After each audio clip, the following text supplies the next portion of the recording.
السلام علیکم 8 کلاس۔ آج ہم پڑھیں گے نظم حمد۔ حمد کہتے ہیں ایسی نظم جس میں اللہ تعالیٰ کی تعریف بیان کی گئی ہو، اور آپ کے سلیبس میں، آپ کے اردو کے نصاب میں جو پہلی نظم ہے حمد، اس نظم کے ہر بند کے ہیں 5 مصرے۔ ایسی نظم جس کا ہر بند 5 مصروں پر مشتمل ہو تو ایسی نظم کو مخمس کہتے ہیں۔ حمد، لفظ حمد عربی زبان کا لفظ ہے جس کے معنی ہے اللہ تعالیٰ کی تعریف۔ تو آج ہم نظم حمد کے خاص الفاظ پڑھیں گے۔ سب سے پہلے ہے اوسان۔ اوسان کا مطلب جی ہوش و حواس۔ اصلاً کا ہے ہرگز، خوف و خطر، ڈر اور خطرہ، سناٹا مکمل خاموشی، پرہول خوفناک۔ بیاں باں کہتے ہیں ویران،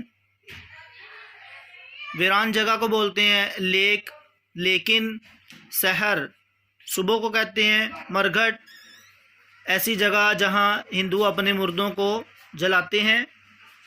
اور سب سے آخر پہ لفظ ہے گپ اندھیرا، بہت زیادہ اندھیرا، مکمل اندھیرا۔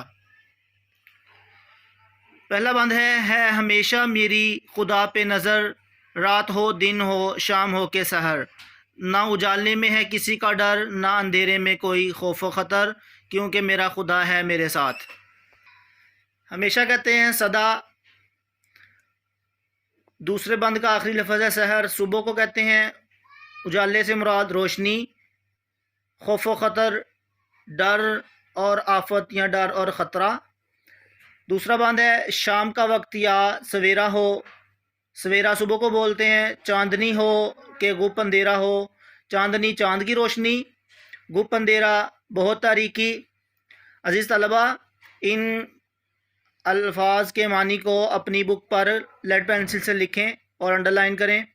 می نے یعنی بارش نے، آندھی نے مجھ کو گھیرا ہو، گھیرا مطلب محاصرہ کیا ہو یا میرا احاطہ کیا ہو۔ لیک، لیک کا مطلب یہ مخفف ہے لیکن کا، لیک لیکن کا مخفف ہے۔ پرہول خوف زدہ، دل نہ میرا ہو کیونکہ میرا خدا ہے میرے ساتھ۔ جب کہ طوفان کا ہو سناٹا، سناٹا مکمل خاموشی کو بولتے ہیں۔ سخت اندھیاؤ کا چلے جھونکا، اندھیاؤ آندھی کو بولتے ہیں، جھونکا ہوا کا تیز چلنا۔ جڑ سے پیڑوں کو دے اکھیڑ ہوا، پیڑوں مطلب درختوں کو، اکھیڑ مطلب اتار دے نکال دے زمین سے، میرے دل میں نہ خوف ہو اصلا، اصلاً بھی پڑھتے ہیں اس کو ہرگز، ہرگز میرے دل میں نہ خوف ہو کیونکہ میرا خدا ہے میرے ساتھ۔ ٹوٹ کر آسمان سے تارے، شب کو گرتے ہیں جیسے انگارے، شب مطلب رات کو، گرتے ہیں جیسے انگارے، انگارے مطلب شعلے۔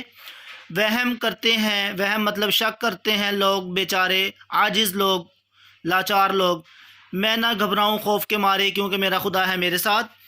میرے رستے میں ہو اگر میدان یا پرانا کوئی کھنڈر سنسان، کھنڈر ویران اجاڑ جگہ، سنسان بھی ویران جگہ کو بولتے ہیں جہاں کوئی آواز نہ ہو، مکمل خاموشی۔ کوئی مرگھٹ ہو یا کو ہو قبرستان، مرگھٹ ایسی جگہ جہاں ہندو اپنے مردوں کو جلاتے ہیں، قبرستان ایسی جگہ جہاں مسلمان اپنے مردوں کو، فوت شدگان کو دفناتے ہیں۔ نہ خطا ہوں نہ غلط ہوں وہاں میرے اوساں، ہوش و حواس میرے قائم ہوں ایسی جگہ پر بھی کیونکہ میرا خدا ہے میرے ساتھ۔ ہو بیاباں میں گزر میرا، بیاباں مطلب ویران جنگل یا ریگستان، یا سمندر پہ ہو سفر میرا، دور رہ جائے مجھ سے گھر میرا، رہے پھر بھی قوی جگر میرا، قوی مطلب طاقتور مضبوط، کیونکہ میرا خدا ہے میرے ساتھ۔ عزیز طلبہ، اس مکمل نظم کو پڑھیں، اچھی طرح اس کی پڑھائی کریں اور مشکل الفاظ کے معنی اپنی بک پر لکھیں، اور جو نظم کے شروع میں خاص الفاظ دیے گئے ہیں ان الفاظ کو اپنی نیٹ کاپی پر لکھیں۔ پہلے کالم میں لکھنا ہے الفاظ لکھنے ہیں، دوسرے کالم میں معنی، اور تیسرا کالم بنانا ہے اس میں لکھنے ہیں گرامر کی روح سے الفاظ کو لکھنا ہے کہ وہ گرامر کی روح سے لفظ کیا ہے، ڈکشنری سے دیکھ کر یہ چیز بھی آپ لوگوں نے اپنی نیٹ کاپی پر لکھنی ہے۔ السلام علیکم۔